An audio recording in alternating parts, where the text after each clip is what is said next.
Está no ar mais uma edição do Resenha das Gurias, o podcast de futebol feminino de GZH e da Rádio Gaúcha. Eu sou a Valéria Possamá e comigo na apresentação está Carol Freitas. Mais um episódio chegando aqui no Spotify, em GZH, no YouTube de GZH e também logo mais aqui na Rádio Gaúcha. E você pode conferir também outros episódios, é só acompanhar também no Spotify. Em todas as plataformas nós estamos chegando. E hoje, mais uma vez, na parceria de KTO, No The Odds e também Trilegal. Com respeito e igualdade, a vida é trilegal. Trilegal porque apoiar o futebol feminino é trilegal.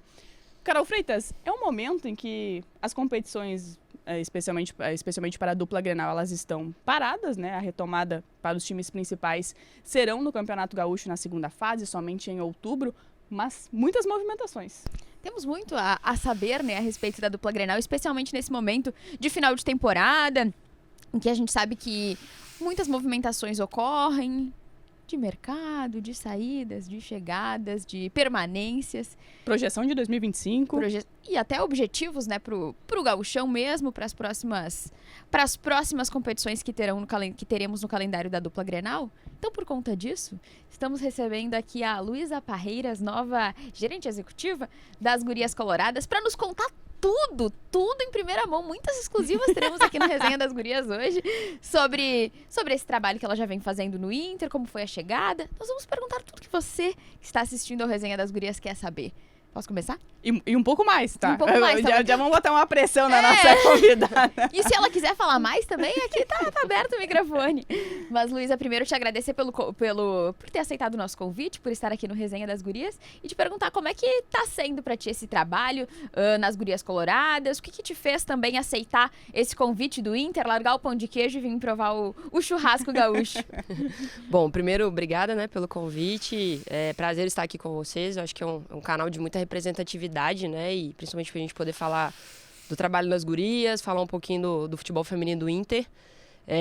Hoje eu tô completando um mês de clube, então um período ainda de adaptação, acho que adaptação à cidade também, né, querendo ou não, uma mudança de rotina, uma mudança de vida, e também adaptação aos processos do clube. Eu de fora já acompanhava muito sobre o futebol feminino do Inter. Como eu já disse várias vezes, é uma referência hoje no Brasil. A gente fala desde a campanha nas categorias de base, na formação de atletas. É uma equipe que está sempre disputando, né, grandes competições e sempre brigando por títulos. E eu penso que a escolha por vir passou muito por isso, mas também por entender que seria um desafio gigante, entendendo o tamanho do clube, a importância e a relevância para o estado, para a região sul do país.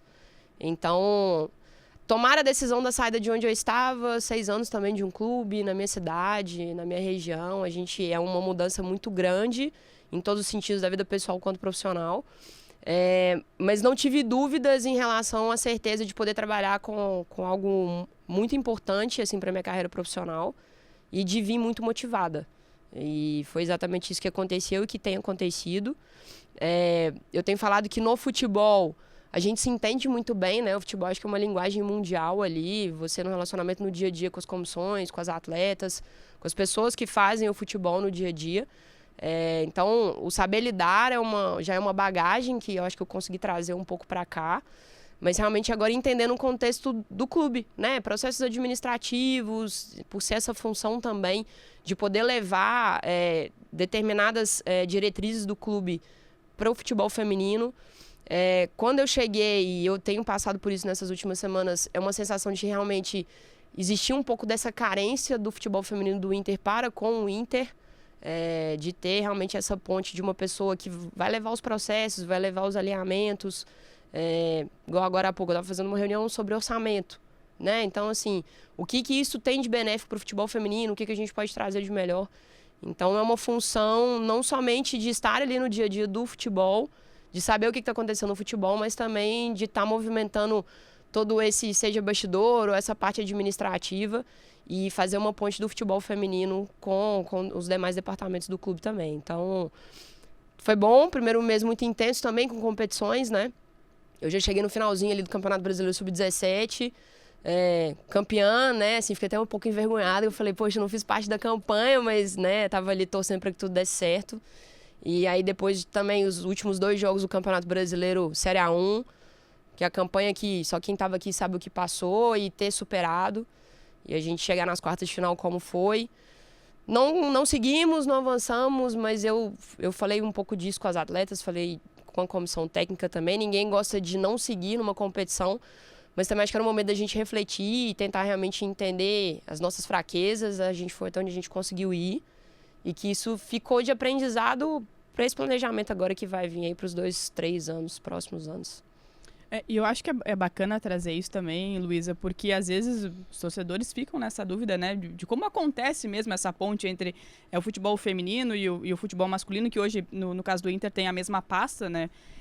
E até queria já aproveitar esse gancho que você falou em relação ao orçamento. A gente sabe que depende muito do masculino, né, do sucesso do masculino em diversas coisas. E foi um ano em que o Rio Grande do Sul ficou marcado pela enchente, né, e que o Inter teve não só o feminino, mas o masculino, em termos de mudanças, de troca de locais onde treinavam, né? O Inter demorou muito tempo para voltar com o Beira-Rio, também teve o Sesc, até não foi afetado, né? Mas, enfim, serviu de local para as pessoas que estavam com problemas naquele momento, desabrigadas, desalojadas. O quanto que esse episódio, né, da enchente, ele pode afetar o orçamento para o próximo ano? O que você também já ouviu dos dirigentes do Inter em relação ao futebol feminino para 2025? Bom, primeiro falando sobre a questão do que foi afetado das enchentes e tudo que aconteceu no estado, a gente sabe que há uma projeção orçamentária, né? Você sempre tem um trabalho, um valor aprovado pelo conselho de um clube, e você ali tem um valor que você vai trabalhar durante aquele período que é aprovado. E ali você tem as entrelinhas de valores que podem alterar, né? Você pode ou extrapolar ou não extrapolar aqueles valores, trabalhar dentro do que foi previsto. E isso, ao final do ano, vai ser levado à aprovação de um conselho. Isso acontece em todos os departamentos ali dentro do clube. O que a gente sabe devido a essa circunstância, né, algo de força maior, tudo o que aconteceu, também afetou as atividades do dia a dia, né? Então, a gente está falando de coisas básicas, mas, por exemplo, a qualidade do gramado que estava se treinando, ela já não atendia mais, às vezes não tinha condições de treino. Dali você tem que buscar um outro local para treinar. Então você gera um custo extra de transporte da delegação, você gera um custo extra de locação de campo, talvez até da própria alimentação. Então são coisas básicas que foram afetadas e que geraram um custo extra. E eu acho que principalmente masculino, ali uma proporção ainda muito maior pelo local que eles treinavam que foi afetado. E que entende-se que esse custo extra ele é totalmente justificável pelo que aconteceu. Mas, sinceramente, eu vejo que foi um problema causado muito mais no rendimento da equipe do que vai ser depois discutido isso de maneira estratégica e administrativa como algo que extrapolou o orçamento, sabe? Eu vejo uma total compreensão do clube como um todo, que realmente foi uma comunidade que foi atingida, não só a questão financeira, orçamentária, mas uma comunidade que foi atingida e isso, claro, que causou muito impacto no rendimento da equipe. Né? Sem contar também tudo que as atletas passaram, né, a ponto de ajudar, de auxiliar. O local de treinamento também foi afetado pelo fato de que várias pessoas estavam ali alojadas, né? Então isso sim acarretou diversas consequências que no final das contas atingiu sim o desempenho e a preparação da equipe. Bom, em relação ao planejamento orçamentário para o ano que vem, 2025, agora setembro, outubro, é o momento do ano, né, que o clube se prepara, começa a fazer as reuniões com os gestores para a gente poder discutir essa previsão para 2025 e ali a gente trabalha algumas premissas. Por exemplo, a gente pegar o que foi orçado para esse ano de 2024, o que já está sendo realizado, tendo extrapolado ou não, e entender, isso faz sentido, não faz sentido, vamos continuar com essas mesmas premissas de custos ou não. Então, por exemplo, o principal investimento vai ser na folha salarial. O principal investimento vai ser na qualificação dos nossos profissionais. Vamos fazer investimento na área da fisioterapia, da saúde, da nutrição. Então, ali a gente destrincha cada uma dessas áreas. Então, as atletas fazem parte desse contexto de planejamento, comissão técnica faz parte desse contexto. E dali a gente vai focando. Passa-se muito pelo gestor do departamento, né? Então, no futebol feminino vai passar por mim, mas isso sempre é levado à aprovação dos conselheiros e do conselho de gestão e da presidência, obviamente. Eu venho começando a acompanhar o que aconteceu em 2024 desde julho para trás, antes da minha chegada, mas é algo que, claro, né, eu não consigo responder por isso, mas eu acompanhei para entender esse movimento orçamentário do futebol feminino. do Inter, mas agora preocupado um pouco ainda com o restante do ano para ver o que a gente consegue ainda dar um respiro e aí pensar para 2025. Já adiantando, assim, eu tenho conversado isso com diretoria e com algumas pessoas ali dentro do Inter. Eu não consigo ver um bom resultado esportivo se a gente também não fizer algumas mudanças de melhorias estruturais. Eu não acho que a gente tem que investir somente em folha salarial, em grandes contratações, se a gente também não tentar buscar melhorias de estrutura da área da saúde, ter mais pessoas capacitadas nas comissões técnicas, ter melhores condições, seja de transporte, local de treinamento, porque a gente sabe que isso tudo influencia na boa preparação e no bom rendimento das atletas. Então a gente precisa sim ter elencos fortes, é o que o Inter quer, é o que é a tradição do Inter, mas a gente precisa sim focar nas melhorias estruturais. E esse é o caminho também do futebol feminino, né? A gente tem visto cada vez mais os clubes investindo em melhores condições de trabalho. Vejo sim que hoje o que o Inter oferece é uma boa condição sim, mas tem que melhorar, do meu ponto de vista que cheguei agora. E eu acho que até agora eu tenho recebido o aval para que a gente possa buscar nesse sentido também. Luísa, queria te perguntar, a gente falou bastante sobre essa questão estrutural, especialmente sobre a parceria que o Inter tem, né, com o SESC, as meninas treinam ali, e a gente tinha informação, até recentemente, de que a maioria das meninas, das profissionais e até algumas da base, residiam ali no hotel do SESC por conta dessa parceria. Queria te perguntar como é que está essa situação. Recentemente a gente teve a informação de que talvez fosse ofertado outras opções também para as atletas. Como é que está essa situação também dessa parceria Inter com o SESC? Na verdade tem a parceria, né? Ali é um contrato, mas é uma parceria, mas é estipulado em contrato, que prevê essa possibilidade de um número ali de quartos que são disponibilizados como hospedagem. Então são hospedagens, inclusive, por exemplo, no momento de receber uma atleta ou no momento de um funcionário que chegou e precisou se hospedar ali. É um suporte, é interessante, é necessário e é importante fazer isso para um movimento ali de uma equipe de futebol. Mas não com essa obrigatoriedade de se cumprir com essa hospedagem, né?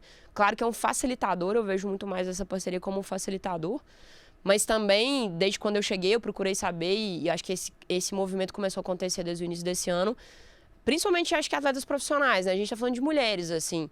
Muitas estão caminhando por optar em ter a própria moradia, né? Em ter mais liberdade, acaba que ali você está dentro do ambiente o tempo inteiro do clube, nem sempre isso é tão saudável assim. Tem um facilitador de você não precisar fazer deslocamento. O clube hoje oferece até lavanderia, né, para as atletas. Então, ali elas têm todo o serviço disponível, alimentação, lavanderia, estão dentro do clube, da estrutura que o clube hoje utiliza. Mas é um movimento de muitas atletas começarem a optar por poder ter o próprio apartamento, a própria casa. Então, também isso acaba envolvendo nos nossos momentos de negociação de contratação. Porque antes se oferecia a moradia, como muito se diz, né, um alojamento. E eu venho de uma escola, eu sou da opinião que cada vez mais a gente tem que tratar elas como atletas profissionais e como mulheres. E a gente sabe que nem sempre é saudável também, né? Ali às vezes está numa mesma casa, no mesmo ambiente, morando 10, 12 mulheres. Então o SESC é parceiro nesse sentido, é um local de apoio, de moradia, mas a gente também começa agora a abrir mais uma tendência também de mercado, de não ser um alojamento, e sim somente um apoio ali numa chegada da atleta. E até, Luísa, você tem um mês no cargo, mas foi uma temporada em que se esperava muito do Inter lá no início, até pelo que fez na Copa Libertadores. Teve mais uma mudança teve 2 mudanças de treinadores também recentes, né? Teve o Lucas Piscinato, acabou saindo, e depois até a chegada do Jorge Barcelos. Como que vocês avaliam essa participação no Campeonato Brasileiro? Porque foi um Inter que na maior parte das rodadas brigou contra o rebaixamento, consegue essa recuperação, especialmente depois da chegada do Jorge Barcelos, e chega até a fase de quartas de final, acaba caindo para a Ferroviária. Mas como se avalia, né, de um time que garantiu a permanência para o próximo ano, chegou a lutar, chegou aos mata-matas, mas essa recuperação, como ela é vista? Bom, também dizendo assim, com pouco tempo de clube, né, eu não iniciei a campanha aqui esse ano, mas do ponto de vista do que é o futebol feminino do Inter, foi pouco. Se a gente parar para pensar, uma equipe de tanta tradição, né, grande parte da competição ali, ela brigou para não ser rebaixada. É pouco pelo que o Inter sempre representou. Mas diante do contexto que foi a temporada, troca de treinadores, esses contextos externos, né, da tragédia que aconteceu no estado, Um elenco que também, eu vou dizer na palavra, ele sofre com as convocações. São muitas convocações, são muitas atletas que estão sempre ali representando o Inter na seleção brasileira, mas em algum momento isso gera alguns problemas ali para a gente poder ter uma equipe 100% para poder disputar a competição. Então, nesse contexto, foi sim muito positivo a recuperação e ainda poder chegar nas fases de quartas de final.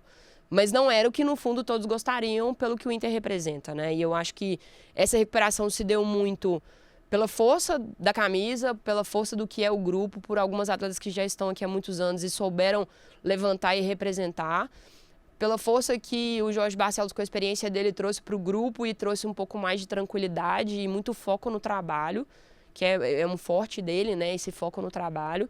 E as atletas compraram essa ideia e realmente entenderam que deveriam mudar tudo que estava acontecendo nessa campanha. Então, foi positiva pelo contexto que foi muito negativo, né, ter chegado até aqui, mas não foi satisfatório, né? Mas como eu disse também, a gente fez uma autocrítica, a gente teve uma reunião anteontem sobre isso para fazer uma reflexão sobre a competição, né, em todos os sentidos, tanto de desempenho técnico, tático, físico e o que a gente pode melhorar, o que a gente tem que buscar para melhorar. E ali eu acho que cada um pôde trazer a sua reflexão e sua opinião sobre isso. A gente queria mais, mas a gente teve que entender as nossas fraquezas e virar a página e seguir em frente para fazer melhor.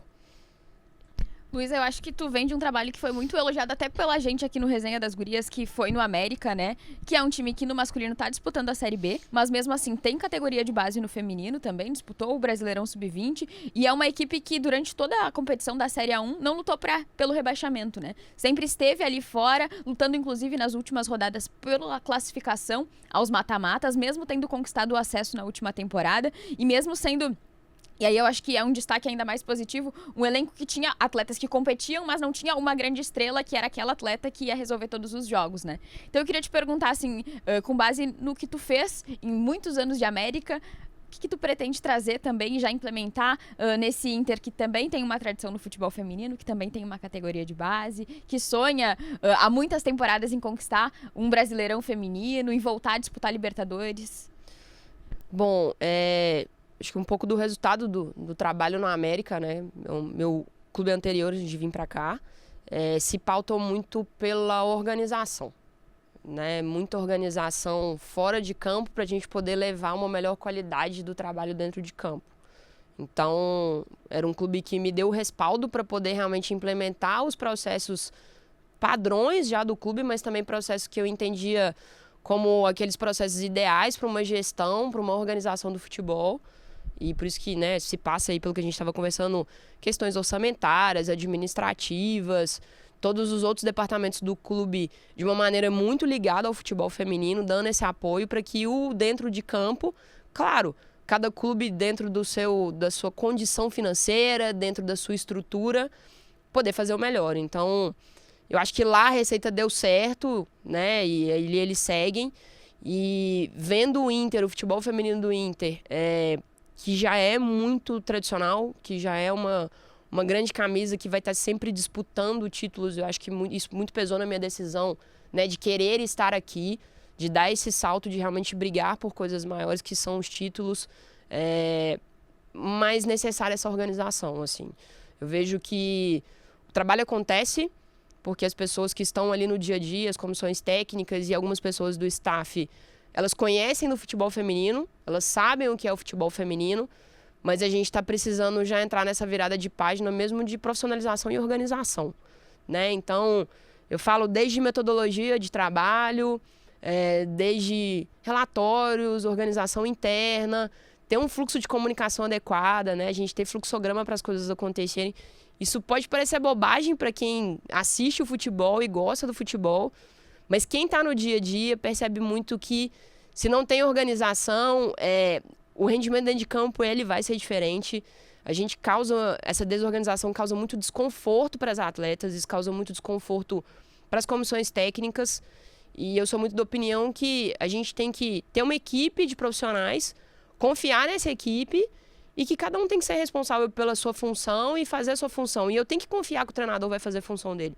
né? Se eu acredito no trabalho do treinador que está ali, no nosso caso hoje a gente tem 2, né? Que é o Jorge no profissional e o David na base, e acreditar no trabalho deles, mas também dar melhores condições para que eles façam cada vez mais o trabalho deles, mas cada um na sua função, né? Eles cuidam do campo, eu cuido do externo, e vai ter ali o fisioterapeuta, vai ter um médico, vai ter assessora de imprensa, mas cada um na sua função, mas a gente fazer uma coisa junto para que dê certo. Então, assim, eu acho que eu venho de uma escola muito pautada nessa responsabilidade pela organização, de realmente querer buscar fazer o melhor, porque a gente sabe que de uma maneira organizada a gente consegue dar melhores condições de trabalho, buscar uma visibilidade, um reconhecimento interno dentro do clube também, acho que passa muito por isso.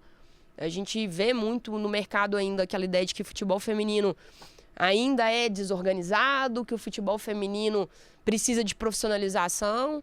Eu concordo, eu acho que é um movimento de crescimento da modalidade. Mas isso está mudando, isso tem virado dentro dos clubes. E os clubes enxergando, os departamentos enxergando esse movimento de organização do futebol feminino, querendo ou não, a gente sabe que a gente ganha mais apoio. E não tem como, a gente faz parte de uma grande instituição. Então eu preciso em algum momento do RH me ajudar, eu preciso que o financeiro me ajude, eu preciso que a diretoria de marketing me ajude, e para isso a gente tem que ter essa boa organização e essa boa comunicação. Então acho que passa um pouco por isso aí também de ter uma cabeça bem pautada na organização fora de campo para que a gente tenha melhor desempenho dentro de campo. E até, Luísa, queria aproveitar para falar um pouco mais sobre essa questão de organização, porque a gente está falando aqui de clubes que retomaram o seu departamento, né, de forma contínua desde 2017. Né? E de lá para cá, o que a gente tem acompanhado, Inter e Grêmio, e também o Juventude, que no ano que vem vai disputar a série principal, são de equipes que, assim, em algum momento elas chegam, né? O Inter chegou para uma final de Campeonato Brasileiro, chegou numa final, o Grêmio chegou numa final de Supercopa, o Inter numa Copa Libertadores pela primeira vez. Mas, e a gente está falando de clubes associativos aqui, e tem esse fenômeno da SAF, e o América Mineiro era a SAF nesse caso. Tem muita mudança, a SAF de alguma forma, a gente está falando desse fenômeno no futebol brasileiro, né? Ele de alguma forma ele também vai impactar no futebol feminino, né, em termos de ficar mais organizado, pode ajudar nesse sentido, mas como essa questão da SAF ela também pode entrar no futebol feminino? A SAF, eu acho que ela entra muito com essa ideia de governança, né? É uma empresa. E ali ela tem um investidor, e o investidor ele quer resultado. E para ele ter resultado, ele sabe que ele precisa de organização, ele precisa de processos. Então, a ideia da governança, dos compliance, das regras de compliance, vem carregado ali com essas implementações da SAF. E querendo ou não, que vai desencadear essa organização. Então, o contexto do América, ele era um pouquinho diferente, porque o América é SAF, até quando eu saí. Ele é SAF, mas ele ainda não foi vendido para o investidor. Então, é uma SAF que continua 100% sob o poder da associação, né? Mas se preparando para ser vendida. Então, o que eles estão fazendo? Eles estão literalmente preparando o terreno de organização para que venha um investidor interessado e possa comprar o clube nas melhores condições possíveis, principalmente financeiras, né? Eu penso que eu já ouvi, não sei dizer para vocês, aí posso estar dando opinião errada, mas eu já ouvi dizer que em alguns movimentos de SAF no Brasil tiveram algumas discussões, inclui ou não inclui o futebol feminino, né? Porque a gente sabe que em alguns clubes associativos o futebol feminino, às vezes, ele tá na pasta ali do lado social, né? De esportes olímpicos, ele não tá dentro do futebol. E eu sei que essa é a realidade do Inter, né? O futebol feminino ele foi incluído ali dentro do futebol. A gente hoje responde para o mesmo vice-presidente do futebol masculino, o que é muito bom, né? A ideia é essa, temos a mesma modalidade. Então, assim, a SAF, creio eu, é um modelo interessante? Mas eu também não vejo que somente com uma mudança de associativo para SAF, um modelo de gestão diferente, seja ele associativo ou privado, que isso seria um movimento de organização. Eu acho sim a gente pegar exemplos aí de clubes associativos que apoiam o futebol feminino, que investem no futebol feminino, mesmo tendo começado ou não por uma obrigatoriedade ou porque realmente queriam ter o futebol feminino, basta realmente enxergar aquilo ali como um novo modelo de negócio. Eu acho que o futebol tem percebido, e a gente pode falar disso claramente fora do Brasil, né, na Europa e nos Estados Unidos, o futebol feminino como um novo negócio a ser explorado. seja mercado de negociação de atletas, seja para novos investidores, seja para novos patrocinadores, novos profissionais. Eu falo muito isso, assim, para quem que realmente quer trabalhar com futebol feminino, é uma forma de especializar diferente, né? Um fisioterapeuta, um médico, um preparador físico. É diferente de você atuar no futebol masculino e de atuar no futebol feminino. Então a gente está passando por um movimento ali de crescimento da modalidade que o mercado está se abrindo. E então, sendo SAF, sendo associação, eu acho que havendo organização e entendendo o futebol feminino, sim, como um local que é possível crescer, é possível expandir, os clubes realmente conseguem melhorar e otimizar esse crescimento do futebol feminino. E acho que uma das coisas que a gente vê, assim, talvez com evolução, entre aspas, do futebol feminino, são os contratos passando a ser um pouco mais longos, né, também. Acho que era uma tradição, assim, ao final de todas as temporadas de dupla Grenal, a gente fazer sempre 16, 15 saídas de cada lado, né, o famoso desmanche. E a gente sabe que o Inter não tem esse problema para a próxima temporada. Tem, se eu não me engano, 6 meninas só que tem contrato se encerrando. A gente teve, recentemente, nessa semana, a Roberta, que saiu, vai para um clube do Oriente Médio. Mas das titulares, apenas a Isa Haas não tem contrato, a gente sabe já. Sei que tu não vai falar, né, Luísa, mas a gente tem a informação de que ela assinou por 3 anos com o Cruzeiro, pré-contrato, então não vai renovar com o Inter. Mas eu queria te perguntar sobre as outras meninas. A gente tem agora na disputa da Copa do Mundo Sub-20 a Carlinha e a Márzia, que estão disputando e não tem ainda a renovação de contrato, pelo menos anunciada, com o Inter. E tem esse destaque também, né, de estar disputando o Mundial. O Brasil, por enquanto, está com 100% de aproveitamento. Queria te perguntar o que tu pode nos contar em primeira mão a respeito de encaminhamento de renovação com essas meninas, enfim, como é que tá esse processo? Sim, você falou bem, né? Era uma tendência o mercado do futebol feminino. Eu trabalhei, inclusive, já com contrato de 3 meses, para você ter ideia, assim. Isso muito pela essa ideia de insegurança, né? Seja do clube, seja da própria atleta, de não saber se ela vai poder jogar, se o clube vai pagar o salário em dia. E você vê como que isso tem mudado nos últimos 2, 3 anos, da gente hoje poder fazer planejamento a longo prazo, que é o melhor cenário possível. Tanto para a atleta, né? Ali num contrato longo ela consegue se planejar, ela consegue fazer uma carreira. Para o clube, para a gente não precisar chegar em final de temporada e ficar renovando o contrato ou tendo que contratar no mercado. O mercado está inflacionando, então isso interfere também no nosso planejamento financeiro.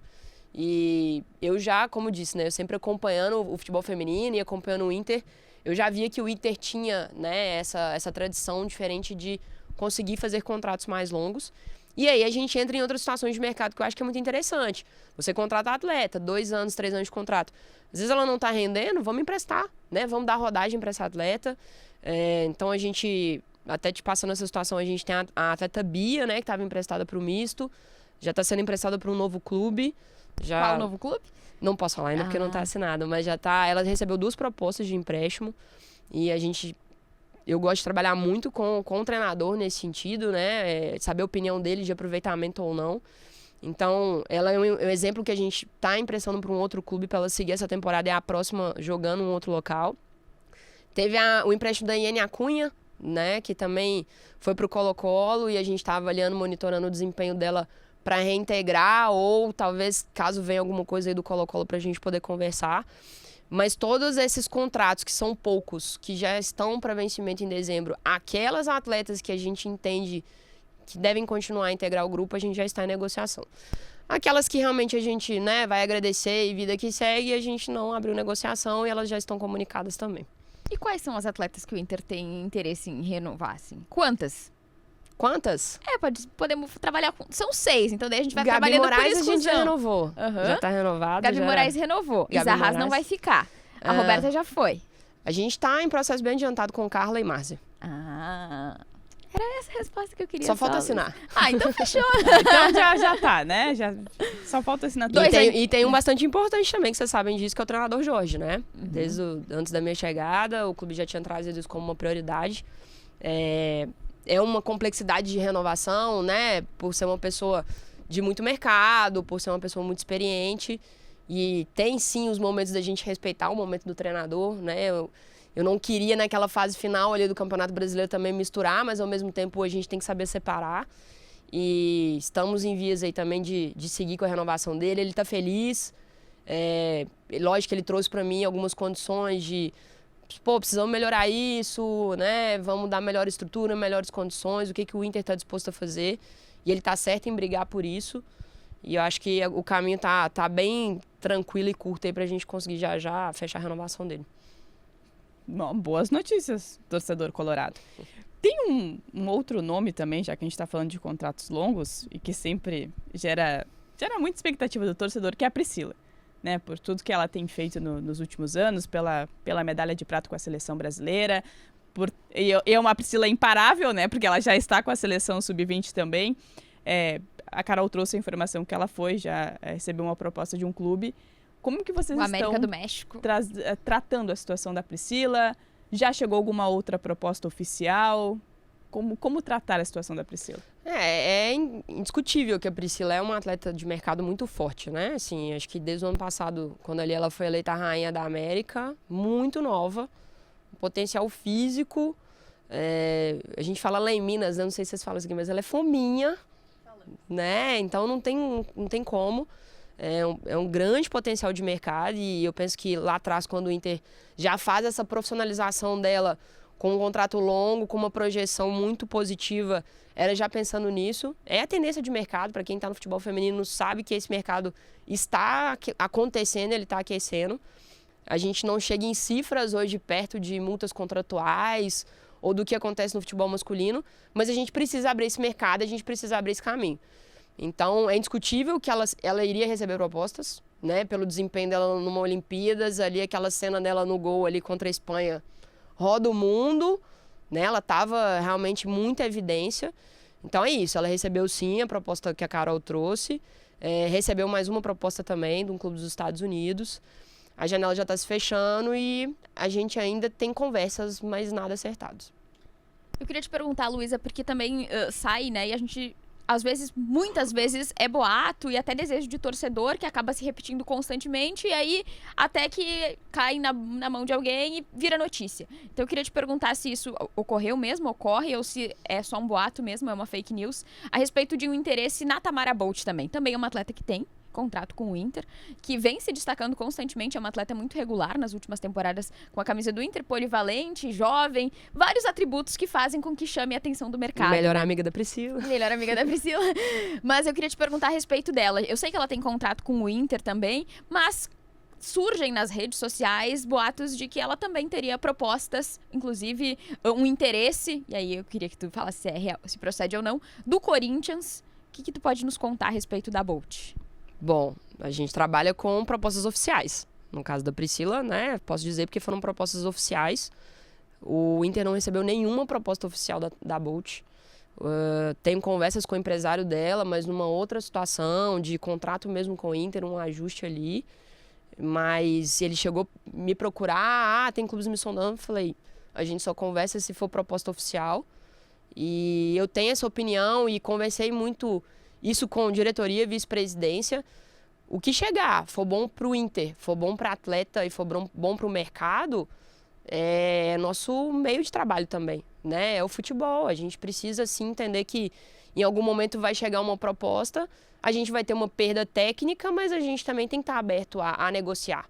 E acho que esse que é o caminho. Mas tem que ser algo oficial e tem que ser algo que é bom para o clube, em compensação da perda de uma saída. Então, da Bolt, a gente realmente não tem nada oficial e nada em negociação. Até, Luísa, não precisa citar um caso específico de atleta, não é o caso, mas quais os mercados que mais procuram? Assim, no caso da Priscila veio também essa proposta dos Estados Unidos, mas quais os mercados, assim, digamos, que estão procurando as atletas do elenco do Inter? Só pra gente ter uma ideia. Não, eu não te diria as atletas do Inter, né? Assim, realmente, como eu falei, a gente recebeu uma única proposta oficial, assim, para uma única atleta. Mas eu vejo hoje um mercado forte no futebol feminino. Estados Unidos, México. Acho que ali eles têm uma ponte muito interessante, né? Os clubes do México estão muito próximos ali da Liga Americana. Então acaba que é interessante, às vezes, para uma atleta jogar no México e para os Estados Unidos, ou o contrário, porque se paga muito bem. Europa, a gente vê os clubes ali. Recentemente, uma atleta do Red Bull Bragantino se transferiu para o Madrid, que é a Emily. Recentemente, uma atleta que foi até minha atleta no América saiu do Bahia, foi para os Emirados, né? O Al Hilal. Foi um mercado que esse ano se movimentou muito rápido. abrindo outras janelas, mas eu diria principalmente assim, México, Estados Unidos e ali aqueles países da Europa, né? Itália, Espanha, que realmente estão vislumbrando hoje o Brasil com maior atenção. E a gente aproveita essa experiência da Luísa, até porque não é só questão de receber proposta, mas também de avaliar por lá, né? Porque o que a gente tem hoje é o Brasil olhando muito para o mercado sul-americano, né? E trazendo jogadoras, mas isso também pode ser uma tendência ao contrário, de daqui a um pouco trazer jogadoras também desses mercados, ou ainda é uma realidade um pouco distante? Eu vejo, acho que principalmente aqui no Sul, né? Mas eu vindo lá de Minas e São Paulo, estava começando esse movimento desse mercado sul-americano, Colômbia, Paraguai, Uruguai, Argentina. É interessante, sim. Acaba sendo interessante também porque o lado financeiro é compatível, é possível. Mas a gente tem visto também muitas situações de demora de adaptação. E isso acaba que num calendário curto, como é o nosso ainda, às vezes você contrata a atleta para uma temporada ou até 2, ela vai se adaptar no meio da temporada e ali ela já perdeu 6 meses de rendimento. Então, são situações que tem que se avaliar. A gente tem discutido muito também esse mercado sul-americano de muitas convocações, muitas datas FIFA. Eu tenho hoje para te oferecer a zagueira titular da seleção colombiana. Ótimo, mas ela vai ficar 5, 4 datas fora e a gente aqui, né? Então, toda aquela situação de discussão realmente do custo-benefício, lógico que é sim interessante o mercado sul-americano, mas a gente também começa a ver movimentos no Brasil dessas transações de empréstimo, de a gente conseguir fazer contratos longos e ceder uma atleta para um clube que às vezes não vai ter a mesma projeção de competição que a gente vai ter. Eu vejo hoje o Inter numa ideia ali vamos dizer, de cadeia, né? Hoje ele é acima nessa cadeia de conseguir ter muitas atletas em formação, atletas que precisam também ganhar bagagem para poder voltar no que vem no nível melhor para poder estar na categoria profissional. Então, acho que sim, é possível a gente estar com esse mercado mais movimentado dentro do próprio país, mas ainda a gente tem uma concorrência muito grande, né? São hoje 16 equipes que disputam a Série A.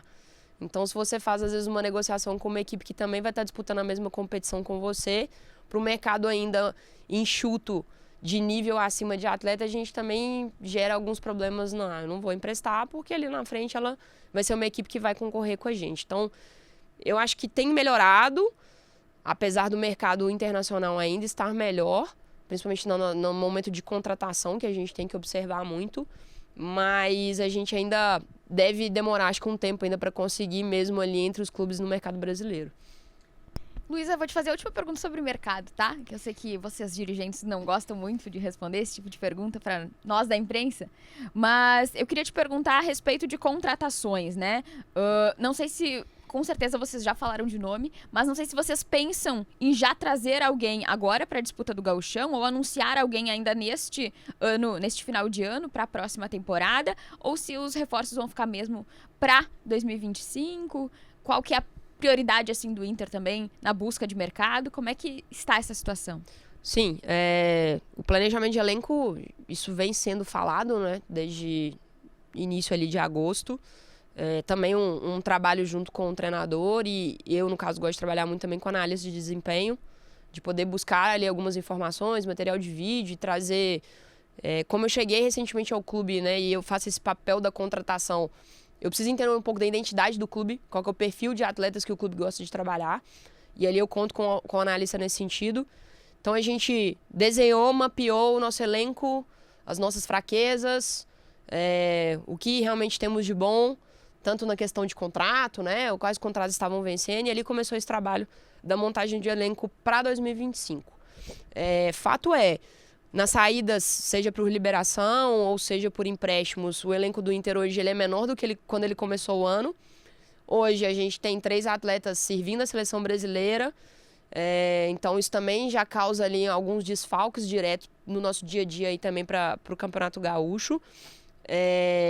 Existe sim uma ideia de tentar alguma composição para o Gaúcho, mas não só para o Gaúcho, mas que a gente já possa trazer para 2025, tá? E isso eu tenho conversado muito com o treinador.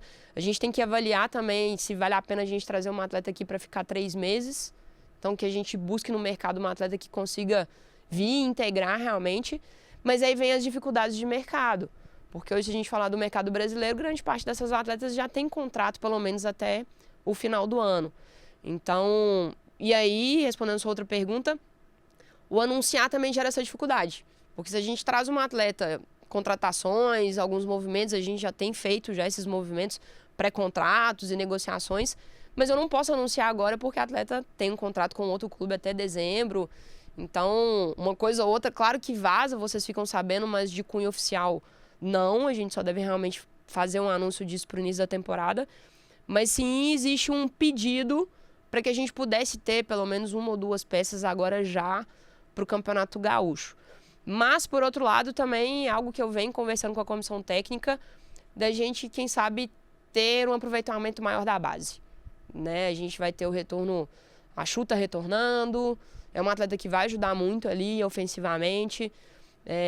2 ou 3 atletas da base que podem ter um aproveitamento positivo no Gaúcho, e são atletas que inclusive a gente monitora para que elas sejam aproveitadas nos próximos anos para o profissional. Então também eu vejo que é um momento de fazer valer a pena ter uma boa categoria de base. Né? Claro que o Inter entra no Gaúcho para ser campeão, indiscutivelmente, e para ser campeão ele quer ter a melhor equipe, ele quer ter o resultado esportivo. Mas a gente também está trabalhando com essa ideia de que é um momento, às vezes a gente não vai achar no mercado, às vezes não compensa ir no mercado para trazer uma peça, sendo que às vezes a gente já pode ter alguma opção aqui dentro do próprio time. Luísa, só para confirmar, então você já tem alguns movimentos com os chamados pré-contratos com algumas atletas e aí falta, né, enfim, fechar a temporada para poder anunciar? Exato. Tá bem. Agora vamos trabalhar. Mas, Luísa, eu acho que tem um papel também muito interessante na sua função. E eu acho que até quando a gente fala das mulheres também, né, nesse campo da gerência, da diretoria também do futebol feminino, é uma coisa que a gente também está vendo que é nova. Como foi esse teu início, assim, para chegar agora para ser gerente aqui no Inter? Mas esse trabalho também nessa parte mais de diretoria, de mercado mesmo no futebol feminino? Foi um início pouco planejado, para falar a verdade. Eu sou advogada de formação. Advoguei durante 10 anos, na área civil, empresarial, advogava para empresas, mas apaixonada por futebol, né? Na verdade, apaixonada por esporte. Lá em Minas a gente tem um costume muito parecido com o de vocês aqui no Sul, que é a rivalidade no futebol, que o futebol faz parte da nossa cultura. O final de semana ele gira em torno do futebol. Então eu cresci no mundo do futebol, mas como torcedora, né? Nunca estive ali presente. Joguei durante um tempo, mas também isso, eu tô com 38 anos, com 14, 15 anos a gente não tinha a oportunidade que hoje a gente vê possível. Então joguei em escola, faculdade, mas nunca em clubes. E aí na faculdade, fazendo direito, sempre acompanhando o futebol, eu acompanhei uma tendência lá em Minas de abertura de uma pós-graduação em Direito Desportivo. Eu falei, tá aí, quero estudar sobre o direito desportivo, mas pensando em trabalhar com o direito mesmo, assim, talvez em advogar para atletas ou fazer um trabalho de consultoria jurídica para empresários. Então ali eu comecei a estudar. E aí eu já estava quase terminando essa pós-graduação, não conseguia advogar na área ainda, tentando entender como que eu entraria nesse mercado. Eu tive uma aula com uma pessoa que na época era o coordenador do América Mineiro. E aí foi um período exatamente de transição dentro do América do futebol feminino. Né? Uma parte ali do corpo técnico do América e da supervisão, ela sai e vai para o Cruzeiro. Isso na época causou um rebuliço lá em Minas. E aí o América ficou realmente a ponto de estrear no Campeonato Brasileiro sem nenhuma estrutura de pessoas nem de atletas. E aí, como eu estava nessa aula com ele, foi uma aula sobre futebol feminino. E assim, confesso mesmo para vocês, eu falo isso para todo mundo, eu não acompanhava futebol feminino. Lógico que eu sabia das atletas, época de Pan-Americano, Copa do Mundo, Olimpíadas, eu sempre assistia, mas eu não acompanhava o futebol feminino. E aí, na aula me interessou e eu comecei a conversar com esse professor. E ele comentou comigo, falou, nossa, eu estou num momento muito complicado lá, inclusive eu estou abrindo um processo seletivo para supervisora de futebol. E eu preciso colocar uma pessoa para me ajudar, eu não sei nem por onde começar. Eu falei, eu quero participar do processo seletivo. Ele, tá bom. Aí fiz o processo seletivo, passei. Só que a minha ideia na época era conciliar, era continuar advogando, eu já estava com 10 anos de formado, estava com uma carreira um pouco interessante já na advocacia. Falei, vou continuar advogando e ser supervisora de futebol. Mas eu não imaginava o que era ser supervisora de futebol.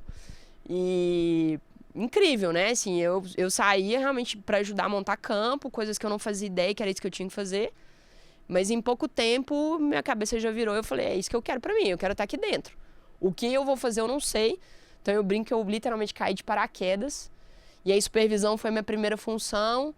Com 2 anos e meio de América, também numa tendência de mercado, o futebol feminino, né, está crescendo assim. Eles me promoveram a coordenadora do futebol feminino.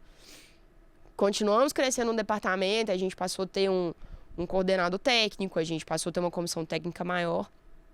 Começou a dar resultado. E aí o clube, de forma bem estratégica, resolveu também fazer uma mudança do que o futebol feminino respondia. E aí no organograma a gente passou a responder direto para a superintendência, que eles viam ali uma visão de mercado de crescimento. E aí também mudei de função. E aí, recentemente, tinha me tornado gerente, né, desde o final do ano passado.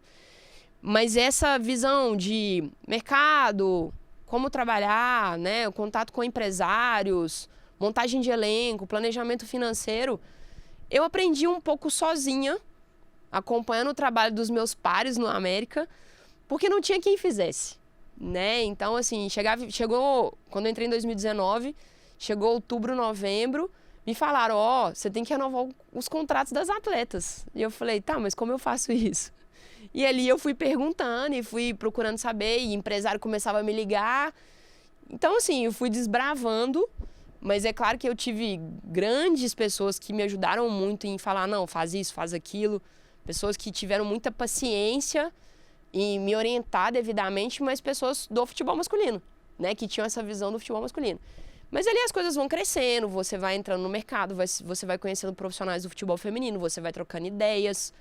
E eu acho que um pouco dessa minha projeção dentro do futebol feminino veio nesse momento de desenvolvimento da modalidade. Então, cada vez mais pessoas começaram a trabalhar, a gente começa a criar ali um grupo de mulheres também que estão hoje, né, um pouco à frente dos clubes, das organizações, dessa visão de mercado. Mulheres que começam a trabalhar também como intermediária de atletas.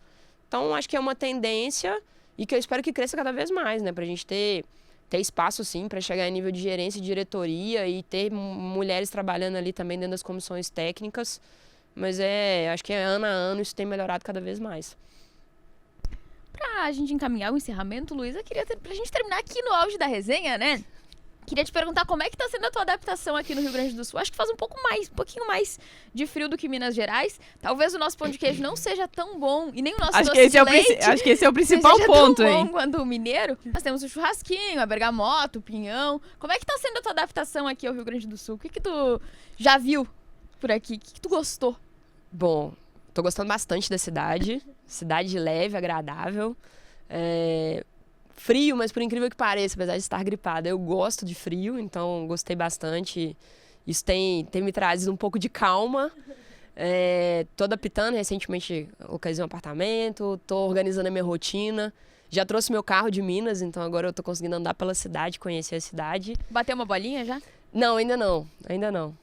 Faremos convites. Tá bom, tô à disposição. Sou zagueira, tá? Tá bem. A Valéria também. Também. Vamos formar uma dupla de zaga. Perfeito. E adoro passar aqui, né? Toda vez que tem reunião no Beira-Rio, venho aqui, com essa região da orla ali, é muito bonito, muito legal. Então, assim, tô me adaptando.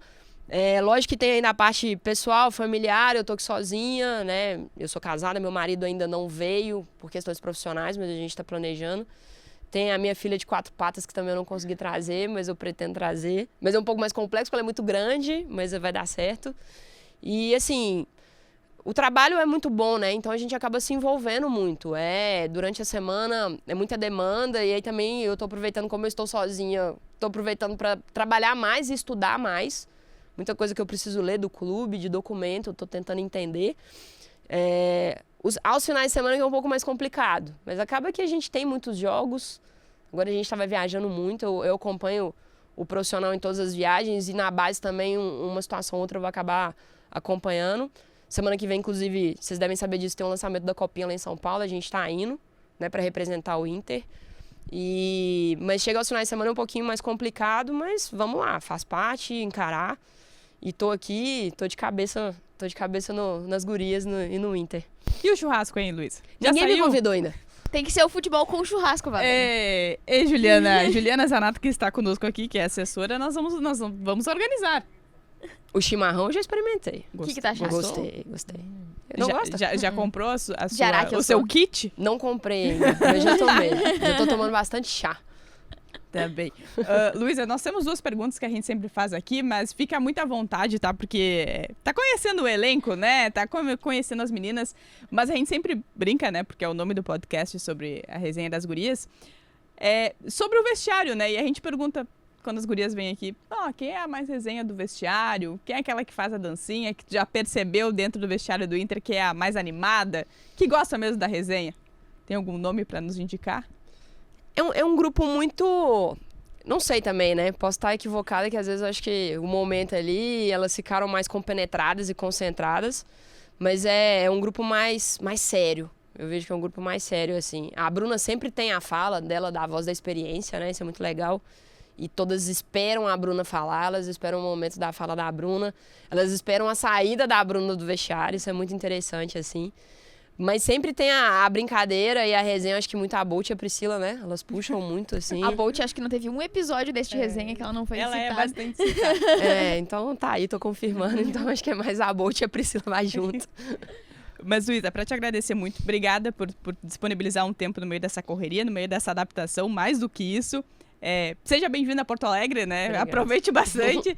Essa questão do clima logo vai adaptar ou vai demorar um pouquinho, mas... Ou nunca, que nem a gente. Ou nunca, é verdade, né? Moradoras não somos boas referências, né? Mas seja muito bem-vinda, que o trabalho no Inter possa ser muito positivo, tanto em termos profissionais, mas também pessoal também, que você e sua família possam aproveitar muito a cidade.